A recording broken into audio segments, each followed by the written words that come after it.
तो आज हम पढ़ने जा रहे हैं प्रोबेबिलिटी। प्रोबेबिलिटी का मतलब होता है प्रायिकता। अब प्रोबेबिलिटी किन किन एग्जाम्स में इंपॉर्टेंट है, तो ये एनटीपीसी मतलब जो रेलवे की सभी एग्जाम्स के लिए इंपॉर्टेंट है, दूसरा है बैंकिंग के लिए इंपॉर्टेंट है, और उसके बाद एसएससी की भी जो भी एग्जाम्स होती है, देन एमपी पुलिस के लिए भी ये इंपॉर्टेंट है। तो अगर आप इनमें से किसी भी एग्जाम की तैयारी कर रहे हो तो प्रोबेबिलिटी का चैप्टर आपके लिए बहुत इंपॉर्टेंट है।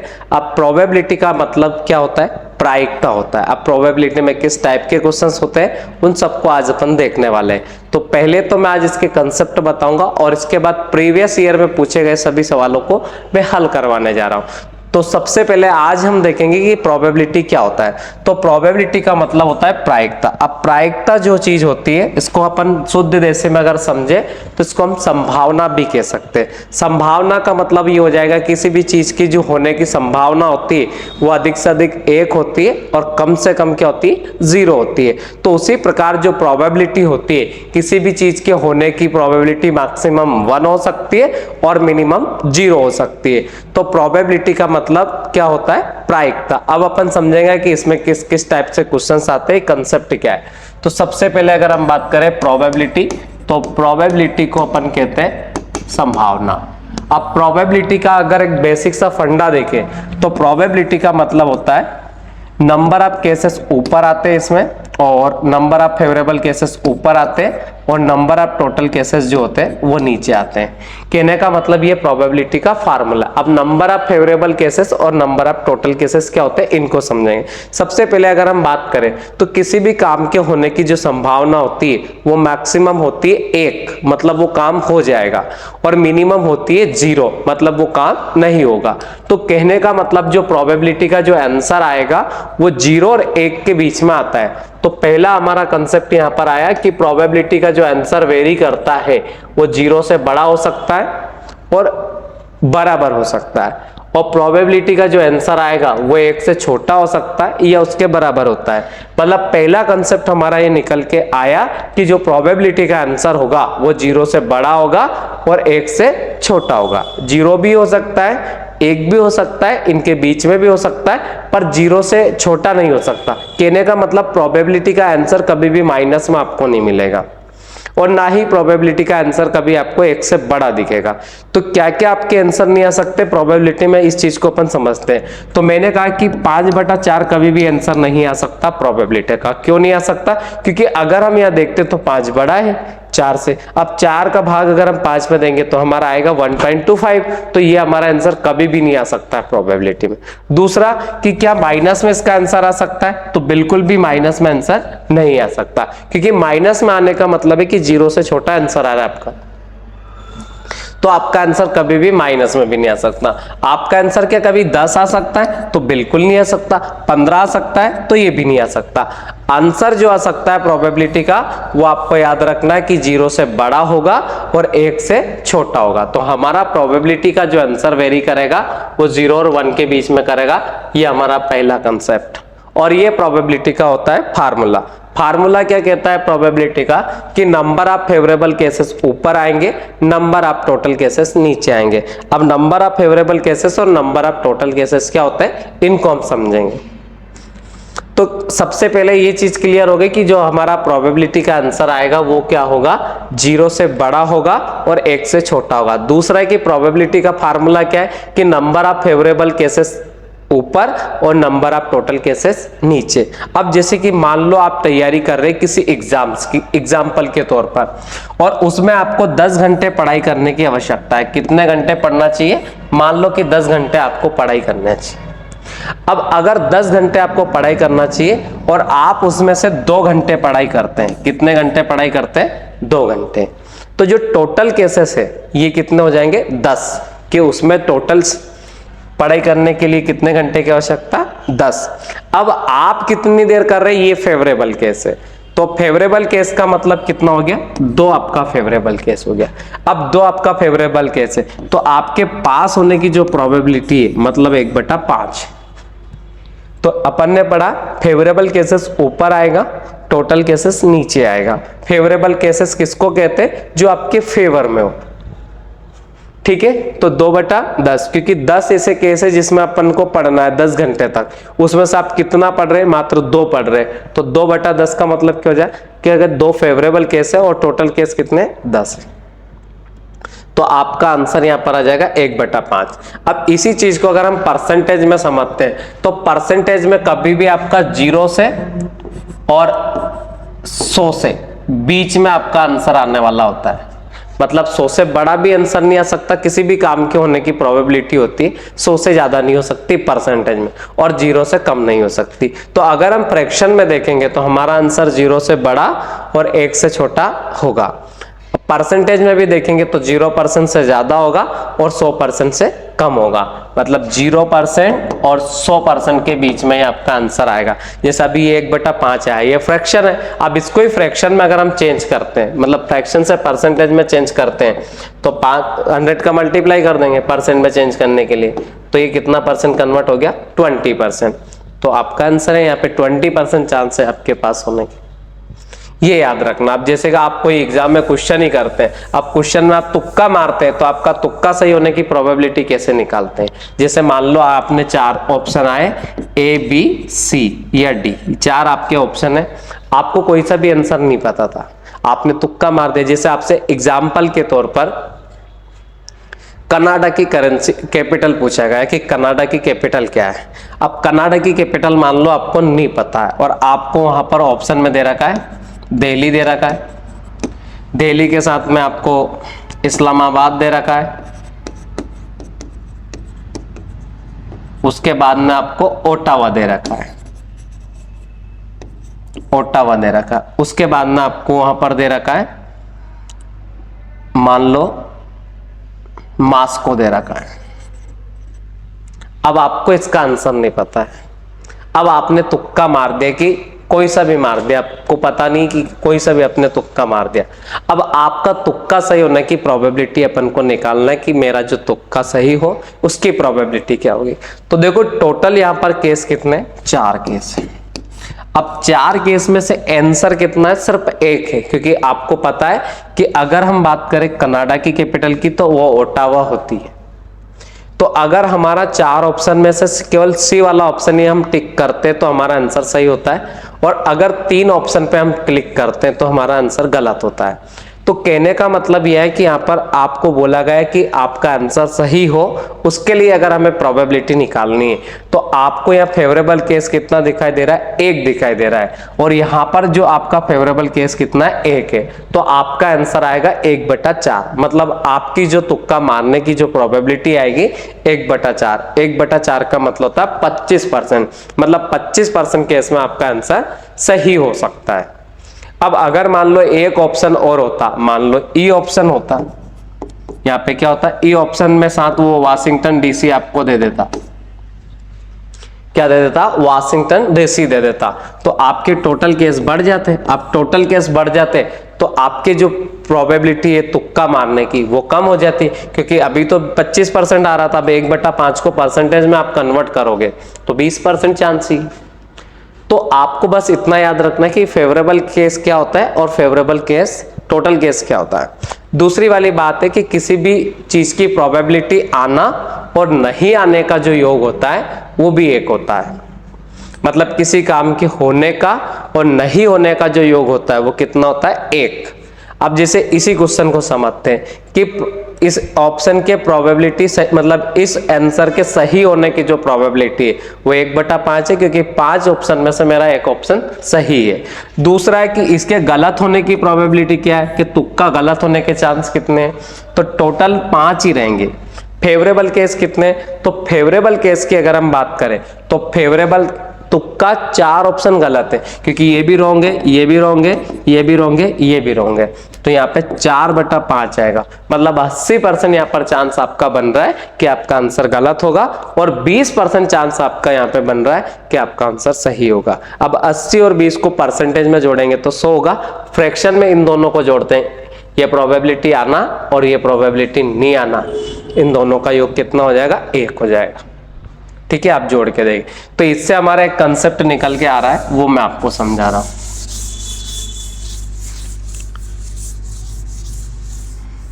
तो देखो अपना पहला वाला कंसेप्ट तो क्लियर हो गया, किसी भी चीज के प्रोबेबिलिटी का जो आंसर आएगा 0 से बड़ा आएगा और 1 से छोटा आएगा। दूसरा है प्रोबेबिलिटी का फार्मूला, ये क्लियर हो गया।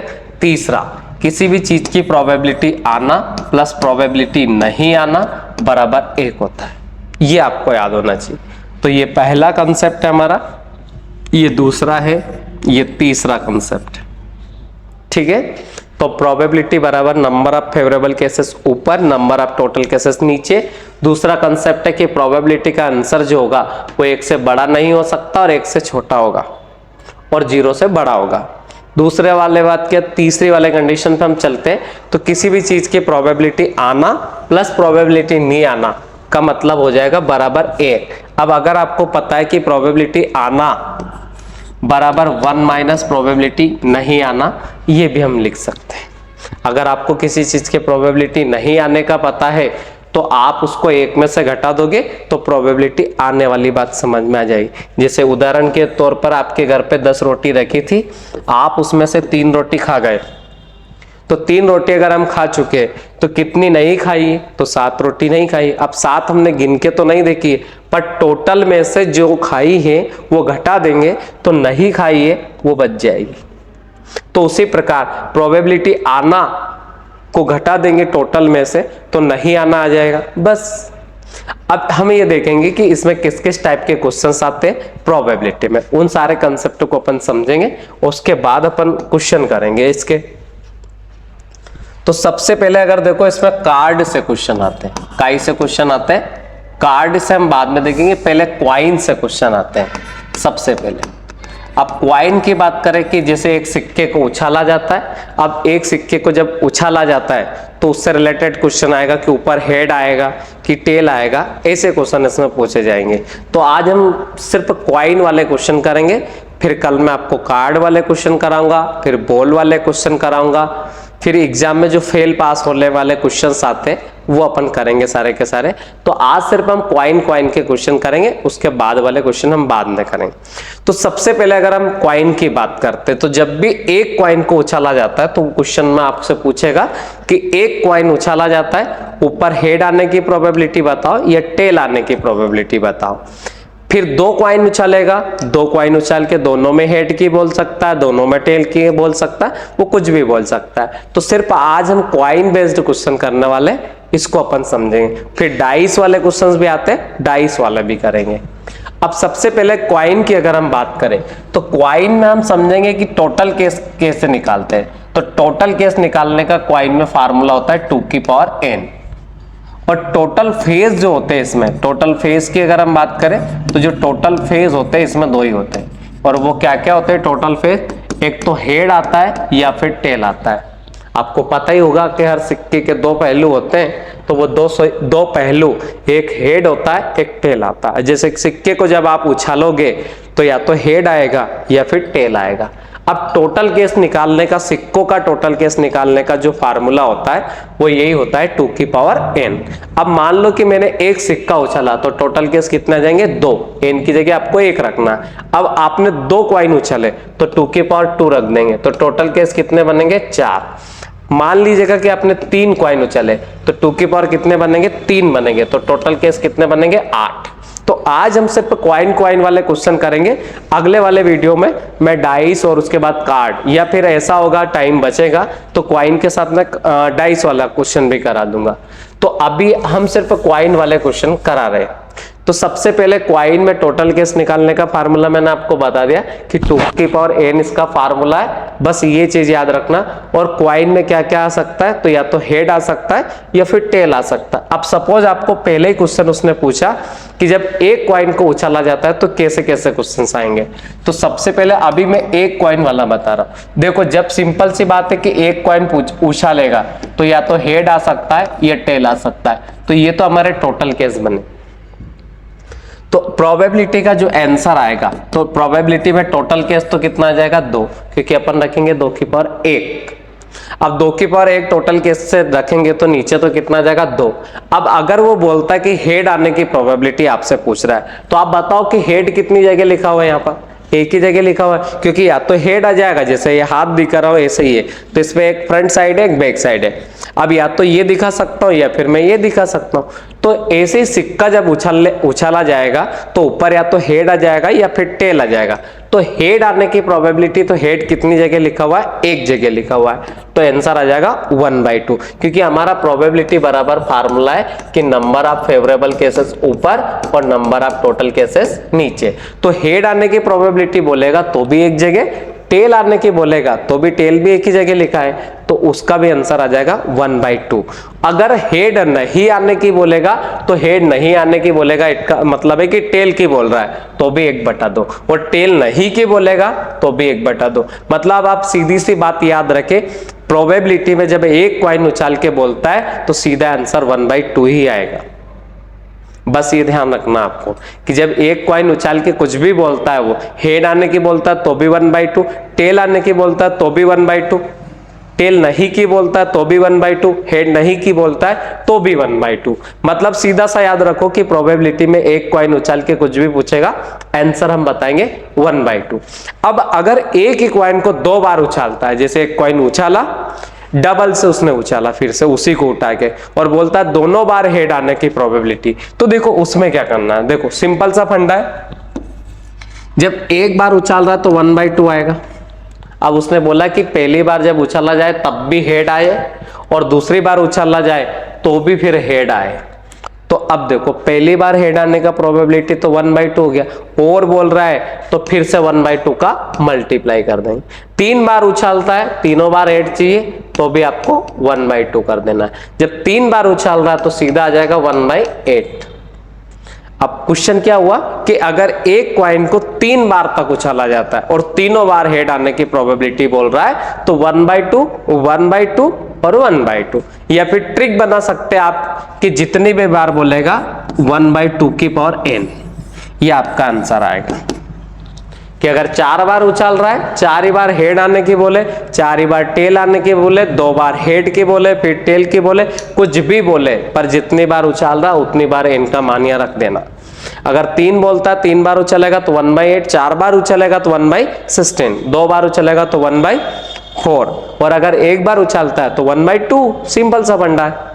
तो एक कॉइन वाला कंडीशन अपन ने समझ लिया कि या तो आंसर 1/2 आएगा, पर एक ही कॉइन को 2 बार उछालता है, 3 बार उछालता है, 4 बार उछालता है, तो जितनी भी बार वो उछालेगा उस हिसाब से अपन क्वेश्चन करेंगे, या n की वैल्यू पुट कर देना।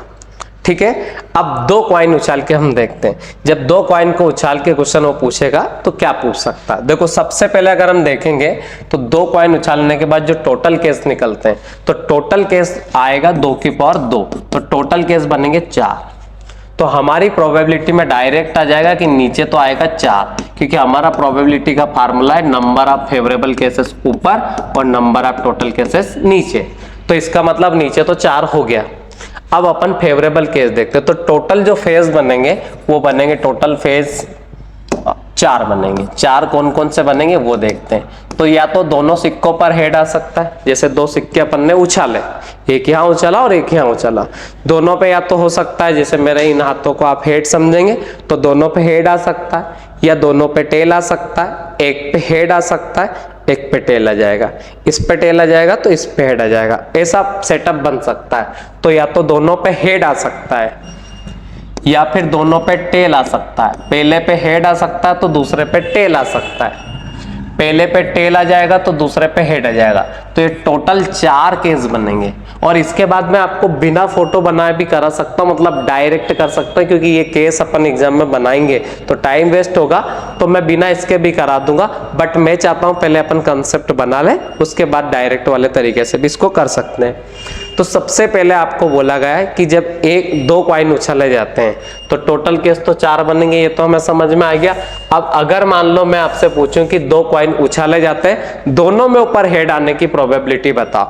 जब दोनों में ऊपर हेड आने की बोल रहा है प्रोबेबिलिटी, तो प्रोबेबिलिटी बराबर तो नंबर ऑफ फेवरेबल केसेस और नंबर ऑफ टोटल केसेस, तो अपन ने लिख लिया।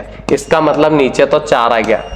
दोनों में हेड आने की बोल रहा है, तो दोनों में हेड कितनी बार दिखाई दे रहा है आपको? 1 बार दिखाई दे रहे। 1 बार दिखाई दे रहे, तो एक ही बार दोनों में हेड की बात कर रहा हूं मैं, तो दोनों में हेड यहां दिखाई दे रहे। 1 बार हेड नहीं बोला, 1 बार हेड बोलूंगा तो ये आएगा। पर दोनों में हेड चाहिए मुझे, तो आंसर आएगा 1/4। समझ में आया। दूसरा कि दोनों में टेल, तो दोनों में टेल भी यहां दिखाई दे रही है, तो इसका आंसर भी कितना आ जाएगा 1/4। बोले एक हेड आने की प्रोबेबिलिटी, तो आप बताओ एक हेड यहां पे दिख रहा है और एक यहां पर दिख रहा है, ये एक हेड में काउंट नहीं होगा, ध्यान रखना, क्योंकि वो 2 हेड है। अब क्वेश्चन उसने पूछा हमसे कि भैया 2 कॉइन उछाले जाते हैं, दोनों में हेड आने की बोलता है तो 1/4, एक हेड आने की बोलता है तो एक हेड कितनी जगह लिखा है, 2 जगह, तो आंसर आ जाएगा 2/4। सोल्व कर देंगे तो 1/2 हो जाएगा। ये वाली बात क्लियर है। अब अगर उसने हमसे बोला कि 2 कॉइन उछाले जाते हैं और दोनों में हेड नहीं आने की प्रोबेबिलिटी बताना है, दोनों में हेड नहीं आना चाहिए।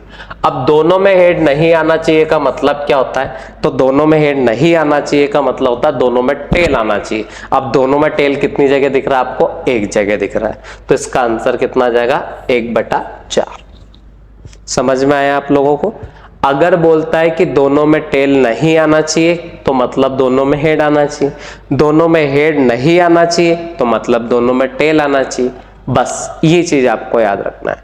अब भाई एक भी हेड नहीं आना चाहिए, तो एक भी हेड नहीं का मतलब है कि दोनों में टेल चाहिए, तो दोनों में टेल एक ही जगह लिखा है, बस सीधा सा फंडा है।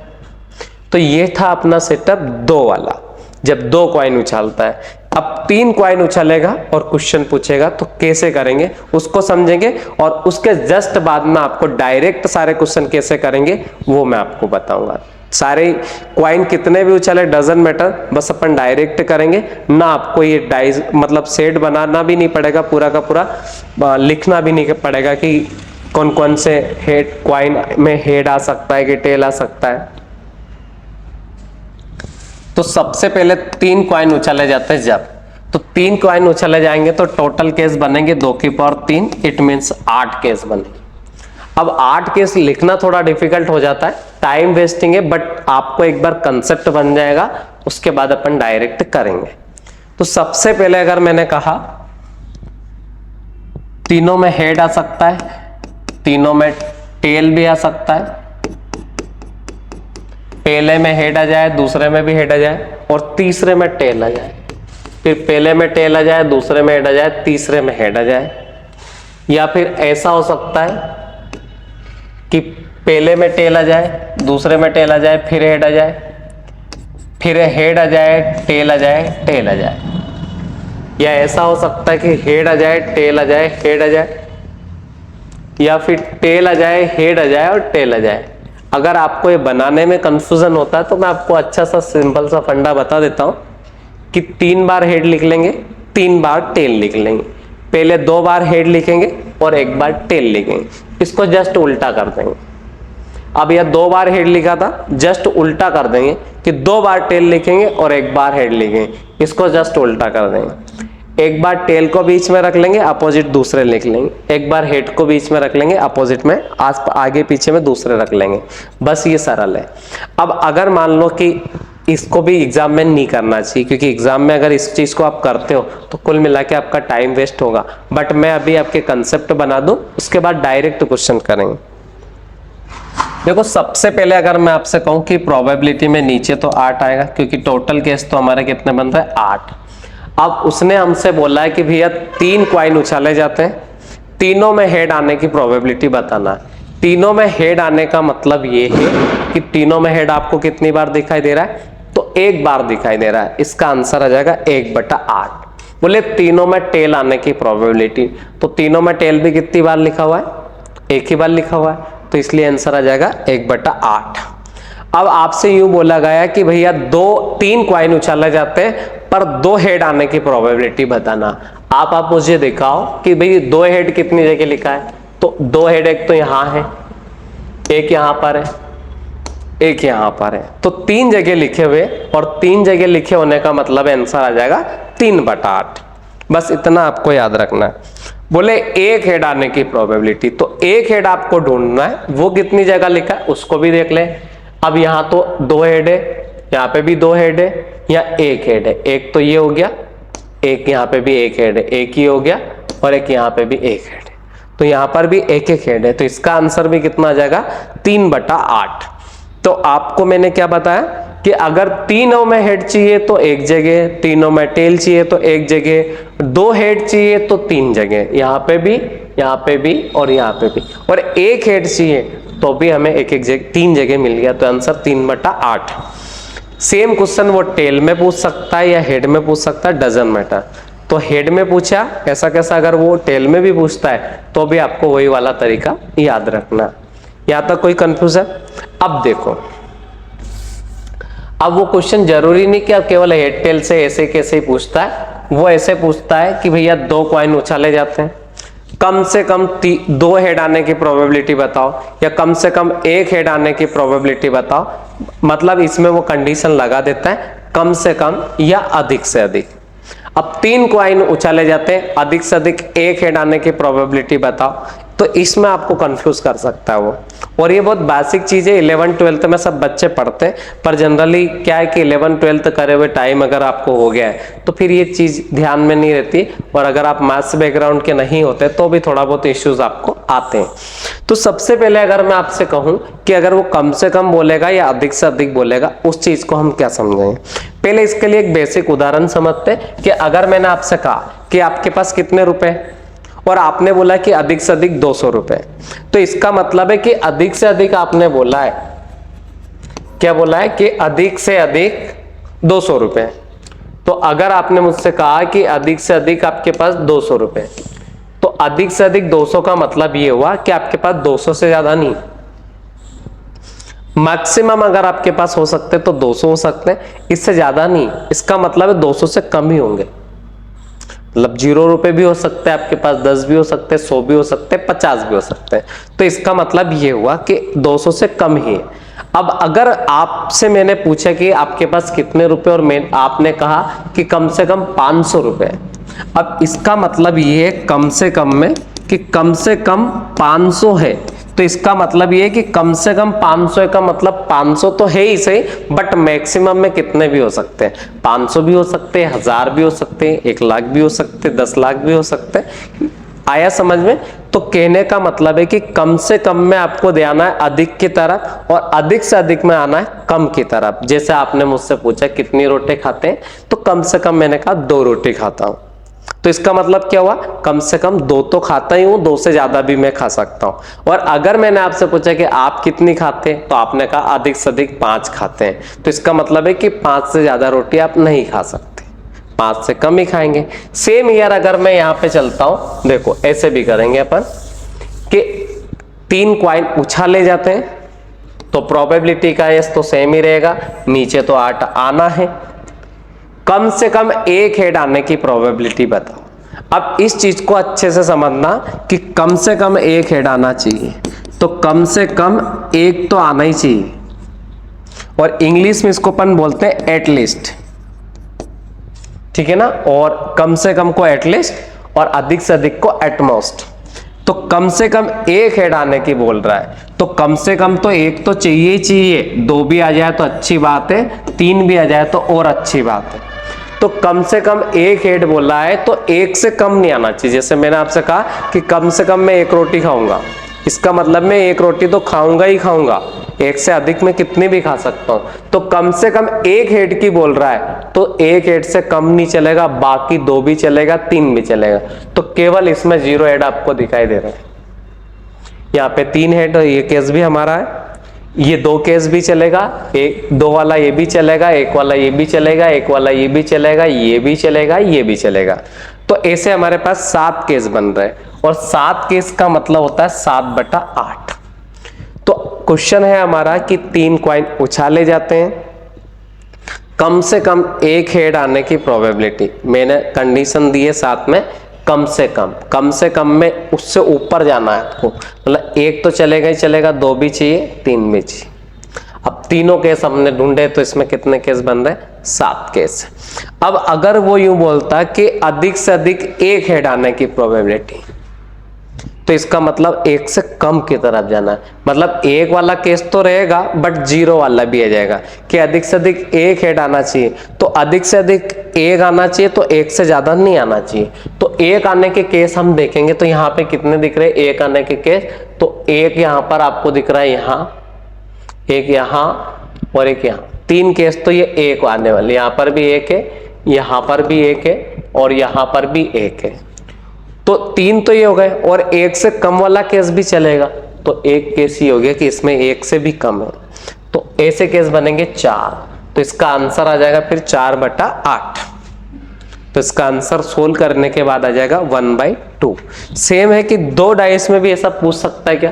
तो हाँ बिल्कुल पूछ सकता है। ये 2 डाइस वाला, सॉरी 2 कॉइन वाला क्वेश्चन है कि 2 कॉइन को उछाला जाता है, कम से कम एक हेड आने की प्रोबेबिलिटी बताना है। कम से कम एक हेड मतलब एक तो चाहिए ही चाहिए, एक से ज्यादा भी आ सकते हैं।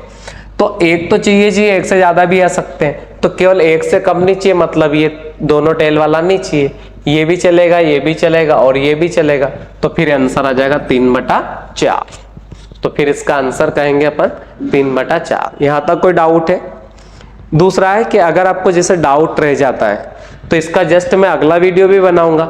अगर आपको कुछ डाउट रह जाए तो आप मुझे कमेंट में बता देना, मैं अगले वीडियो में इस वाले टॉपिक का डाउट जस्ट करा दूंगा।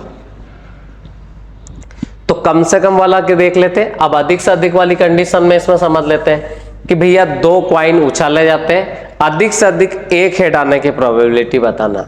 तो अधिक से अधिक एक हेड आना चाहिए, एक से ज्यादा नहीं आना चाहिए। तो एक से ज्यादा नहीं आना चाहिए तो मतलब ये वाला नहीं चाहिए, ये तीनों चाहिए, तो भी आंसर 3/4। एक से अधिक नहीं चाहिए, तो एक से अधिक नहीं चाहिए तो एक तो चलेगा, 0 भी चलेगा, बस। तो आंसर आ जाएगा 3/4। अब बात ये आती है कि इन सारे क्वेश्चंस को हम बिना किसी फेस को बनाए कर सकते हैं क्या? तो हाँ डेफिनेटली कर सकते हैं। उसके लिए अपन कंडीशन समझते हैं, ठीक है? तो थोड़ा अच्छे से दिमाग लगा के समझना है आपको। तो ये एटलीस्ट वाले, एटमोस्ट वाले, 1 कॉइन वाला केस, 2 कॉइन वाला, 3 कॉइन वाला, 5, 7 जितने भी कॉइन वो उछाले फर्क नहीं पड़ता, अपन सारे क्वेश्चन आसानी से कर सकते हैं। अब वो कैसे करते हैं उस चीज को हम समझेंगे, तो थोड़ा कंसेप्चुअली समझना, उसके बाद अपन करेंगे। तो डायरेक्ट सबसे पहले 1 लिखना आपको, तो 1 कॉइन वाले केस में 1 लिखेंगे। 2 कॉइन वाले केस की अगर वो आपसे कहता है तो सबसे पहले अपन यहां देंगे 2 कॉइन अगर बोल रहा है वो, तो सबसे पहले 1 लिखेंगे, 1 में मन से 1 जोड़ेंगे तो कितना हो जाएगा 2, और फिर 1 और लिख देंगे लास्ट में। अभी आपका कंसेप्ट नहीं बनेगा, जब अपन 3, 4 के नीचे पहुंचेंगे आप कुछ समझ जाएंगे कि क्या करना है।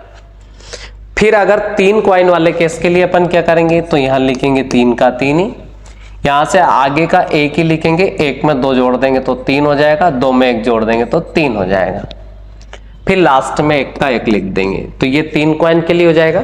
4 कॉइन के लिए आपको क्या करना रहेगा, तो 1 का 1 ही लिखेंगे, 1 में 3 जोड़ेंगे तो 4 आएगा, 3 में 3 जोड़ देंगे तो 6 आ जाएगा, और 3 में 1 जोड़ देंगे तो 4 आ जाएगा, फिर 1 का 1 आ जाएगा। फिर 5 कॉइन के लिए क्या करना है, तो 5 के लिए भी ऐसे आगे बढ़ेंगे, या 1 लिखेंगे, 1 में 4 जोड़ेंगे तो 5 आ जाएंगे, 4 में 6 जोड़ेंगे तो 10 आ जाएंगे, 6 में 4 जोड़ेंगे तो 10 आ जाएंगे, 4 में 1 जोड़ेंगे तो 5 आ जाएंगे, और 1 का 1 ही लिखें। फिर क्या 6 कॉइन के लिए भी कर सकते? तो हाँ डेफिनेटली कर सकते। 1 का 1 ही लिखेंगे, 1 में 5 जोड़ेंगे तो 6 आ जाएंगे, 5 में 10 जोड़ेंगे तो 15 आ जाएंगे, 10 में 10 जोड़ेंगे तो 20 आएंगे, 10 में 5 जोड़ेंगे तो फिर 15 आ जाएंगे, फिर 6 आ जाएंगे, फिर 1 आ जाएंगे। आया समझ में? हाँ 20 के इधर भी सेम होना चाहिए, 20 के उधर भी सेम होना चाहिए। सेम ही यार यहाँ पे भी देखेंगे कि आपको यहाँ दिख रहा है 10 और यहाँ पे भी दिख रहा है 10, 10 5 ये सेम है, वो सेम है, वहां पे भी 3 1 सेम है, और 2 के इधर भी सेम है, इधर भी सेम है। अब इसके बाद क्या करना आप लोगों को, तो आप मुझे ये बताएंगे कि जैसे अगर मैं 2 कॉइन उछालता हूं तो अब मुझे ज्यादा से ज्यादा हेड बोलो या टेल बोलो, तो हेड में 2 हेड से ज्यादा ला सकता हूं क्या? कभी भी नहीं ला सकता, क्योंकि 2 कॉइन अगर मैं उछालता हूं तो कम से कम मैं 0 हेड भी ला सकता हूं, 1 हेड भी ला सकता हूं, और 2 हेड भी ला सकता हूं, पर 0 से कम हेड नहीं आ सकते और 2 से ज्यादा हेड नहीं आ सकते। ऐसे अगर मान लो मैं 3 कॉइन उछालता हूं तो मैं कम से कम हेड या टेल की बात करूं तो 0 भी ला सकता हूं और 3 भी ला सकता हूं, तो 3 से ज्यादा तो नहीं ला सकता। उसी चीज को समझते हैं। तो अगर भैया आपसे उसने बोला है कि 2 कॉइन वाला केस कैसे सोल्व करेंगे, तो ये जो केस मैंने आपको बताया पूरे के पूरे, ये जो है हमारे फेवरेबल केस है। अब इसको थोड़ा सा साइज छोटा करके मैं आपको कंसेप्चुअली समझाता हूं।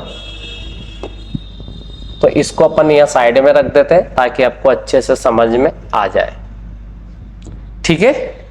अब अगर मान लो उसने 2 कॉइन वाला केस मुझे बोला कि 2 कॉइन उछाले जाते हैं और अब आपको आंसर करना है, तो सबसे पहले आपको करना कुछ भी नहीं, 2 कॉइन उछालेंगे तो सभी समझते हैं कि 0 भी आ सकता है, 1 हेड भी आ सकता है और 2 भी आ सकता है, पर 2 से ज्यादा तो नहीं आ सकता। तो अब 2 के साथ में फेवरेबल केस है, तो ये जो केस है अपने, ये हेड या टेल के है। अब फेवरेबल केस में आपको नीचे बता रहा हूं, फेवरेबल केस में 2 के आगे क्या लिखा है, 1 to 1 लिखा, तो उसके नीचे 1 लिख दिया, उसके नीचे 2 लिख दिया और ये लिख दिया 1। इसके बाद हमारा आंसर आ गया है। अब समझ लो आंसर आ चुका है। अब देखो सीधी सी बात है कि प्रोबेबिलिटी बोलता है और 2 कॉइन उछलेगा तो नीचे तो 4 ही आना है। अब अगर आपको बोले कि एक भी हेड नहीं आने का तो फेवरेबल केस आएगा 1, तो सीधा आंसर आएगा आपका 1/4। बोले 2 कॉइन उछाले जाते हैं और 1 हेड आना चाहिए, तो 1 हेड का कितना आएगा, 2/4। बोले दोनों में हेड चाहिए तो दोनों में कितना आएगा, 1/4। समझ में आया। अगर इसको आप मेथड से भी करते तो भी यही आएगा। मैं आपको मेथड भी बता देता हूं कि अपन ने अभी मेथड से क्वेश्चन करा था, ये देखेंगे आप, पूरा का पूरा अपन यहां भी कर रहे थे और उसी वाले क्वेश्चन को मैं यहां पे भी बता देता हूं। तो मैंने ये कहा था कि अगर अपन देखें तो मैंने आपको ये समझाया कि अगर 0 हेड भी आ सकता है, 1 भी आ सकता है और 2 भी आ सकता है, ठीक है। तो ये अपन ने हेड और टेल करके वहां पे लिखा था। फिर मैंने फेवरेबल केस में आपको बताया था कि यहाँ पर 1 आएगा, यहाँ पे 2 आएगा, यहाँ पर 1 आएगा। ये कैसे आया तो मैंने वहां समझा दिया, उसी स्लाइड पे फिर चलेंगे हम। अब अगर आपको बोला गया था कि प्रोबेबिलिटी में क्या करना है, कि प्रोबेबिलिटी में नीचे तो 4 आएगा, सिंपल सी बात है। अब आपको बोला गया था कि 1 हेड आने की प्रोबेबिलिटी आपको निकालनी है, तो आप बताओ। मैंने डायरेक्ट बताया कि 1 हेड आने के लिए 2 केस बनेंगे यहाँ पे, उसमें भले मत देखना। अभी तो 1 के नीचे कितना लिखा है, 2, तो आंसर हमारा कितना जाएगा, 2/4। बोले इसको अगर इससे करते तो इससे भी आ सकता है। 1 हेड एक जगह यहाँ लिखा हुआ है, एक जगह यहाँ लिखा हुआ है। अब इसमें आपको टाइम लगेगा कि नहीं बनाने में, तो ये टाइम अपन को रिड्यूस करना है। अब बोले दोनों में हेड लाने की प्रोबेबिलिटी, तो दोनों में हेड कितना लिखा है, यहाँ 1, और यहां पर इससे देखेंगे तो दोनों में हेड कितनी जगह दिख रहा है आपको, 1 जगह दिख रहा है। तो सीधा आंसर कितना जाएगा, 1/4। कोई डाउट। अब बोले दोनों में टेल नहीं आने की प्रोबेबिलिटी, दोनों में टेल नहीं आने का मतलब है कि 0 टेल आना चाहिए, तो 0 के नीचे कितना लिखा, 1, तो आंसर कितना जाएगा, 1/4 बस। अब दोनों में टेल नहीं आने का मतलब है कि दोनों में हेड आना चाहिए, क्योंकि यहाँ पे भी टेल है, यहाँ पे भी टेल है, यहाँ पे भी टेल है, हमें दोनों में नहीं चाहिए, तो इसलिए यहाँ पे कितना आएगा, 0, और 0 के नीचे कितना लिखा, 1, तो फिर आंसर कितना आ जाएगा, 1/4। सेम हम 3 वाले क्वेश्चन में भी कर सकते हैं। अब 3 वाला हम समझ लेते हैं। 3 वाले के लिए मैंने आपको बताया था, वो चीज अपन देखेंगे अभी जस्ट। फिर ये एटलीस्ट और एटमोस्ट भी मैं आपको बता दूंगा। तो सबसे पहले 3 वाला केस अपन ने यहाँ समझा था। देखो 3 के लिए मैंने आपको बताया था कि 1 3 3 1 अपन को लेना है, कि लिखा है ये 3 के सामने 1 3 3 1। सिंपल सी बात है कि अगर आप 3 के लिए आप देख रहे हो तो 3 के लिए अपन देखेंगे, ये तो 2 वाला है, ये 3 वाला है। 3 के लिए मैंने कहा था कि ज्यादा से ज्यादा कम से कम 0 भी आ सकता है, 1 हेड भी आ सकता है, 2 हेड भी आ सकता है, 3 हेड भी आ सकता है, पर 3 हेड से कभी ज्यादा नहीं आ सकता। तो ये हेड या टेल वाला केस है। और फेवरेबल केस के लिए मैंने आपको वहां बता ही दिया था कि 1 3 3 1, ये वाली बात समझ में आई। अब अगर मैं आपसे कहूं कि प्रोबेबिलिटी में नीचे क्या आएगा, तो नीचे तो आएगा 8। क्यों आएगा, क्योंकि 2 की पावर 3 केस होंगे तो 8 ही आएगा ऑब्वियसली। अब उसने बोला कि 3 कॉइन उछाले जाते हैं, तीनों में हेड आने की प्रोबेबिलिटी, तीनों में हेड कितनी जगह दिखाई दे रहा है, 1 जगह, ये फेवरेबल केस है, तो आंसर आ जाएगा 1/8। आप इसमें ढूंढोगे तो तीनों में हेड आपको यहां दिखाई दे रहा है सिर्फ, तो इसका आंसर कितना आ जाएगा, 1/8। अब बोलता है कि यार 3 कॉइन उछाले जाते हैं, 3 कॉइन उछाले जाते हैं, 2 जगह हेड आने की प्रोबेबिलिटी बताना है। तो हमारा तो 2 के नीचे जस्ट लिखा हुआ है कितना, 3, तो आंसर कितना जाएगा, 3/8। समझ में आया। और अगर इस तरीके से आप करते, इसे फोटो बना बना के करते हैं तो कुल मिला के टाइम वेस्टिंग है। बट अपन चेक कर लेते कि दो हेड कितनी जगह, तो दो हेड यहां पर है, दो हेड यहां पर है, दो हेड यहां पर है, तो ये भी 3 ही केस बन रहे हैं, तो आंसर 3/8 आएगा। आया समझ में। अब आपको अगला क्वेश्चन उसने बोला कि भैया 3 कॉइन उछाले जाते हैं और तीनों में हेड आने की प्रोबेबिलिटी बताओ। तो तीनों में हेड कितनी जगह लिखा है, वहां लिखा है एक जगह, 1/8। बोले एक हेड आने की प्रोबेबिलिटी, तो एक के नीचे कितना लिखा है, 3 लिखा है, 3 लिखा है तो सीधा 3/8। अगर चेकआउट करना चाहते तो चेकआउट कर सकते कि एक हेड एक तो यहां पर है, यहां पर है और यहां पर है, बस। तो आंसर कितना आ जाएगा, 3/8। यहां तक कोई डाउट है तो बताया। उसके बाद में अगर उसने पूछा कि कम से कम और अधिक से अधिक वाले क्वेश्चन भी किस तरीके से कर सकते हैं, तो हाँ कर सकते। अब कैसे करेंगे उनको समझते हैं। अब देखो मैं आपको स्कीम बता रहा हूं कि जैसे कम से कम मैं 5 रोटी खाता हूं, इसका मतलब मैं 5 से ज्यादा खा सकता हूं।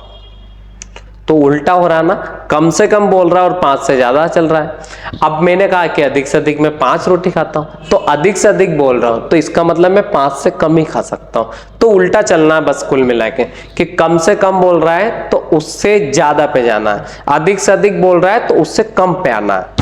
अब मान लीजिएगा यही क्वेश्चन है, आपको दे रखा है कि भैया 3 कॉइन उछाले जाते हैं और कम से कम 2 पर हेड आने की प्रोबेबिलिटी बतानी।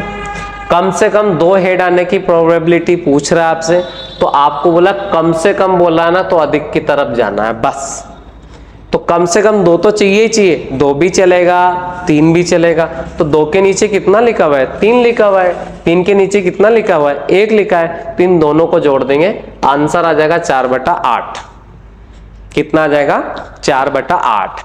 अब अगर उसने बोला होता कि भैया 3 कॉइन उछाले जाते हैं, अधिक से अधिक 2 हेड आने की प्रोबेबिलिटी बतानी, मतलब 2 से अधिक नहीं आना चाहिए।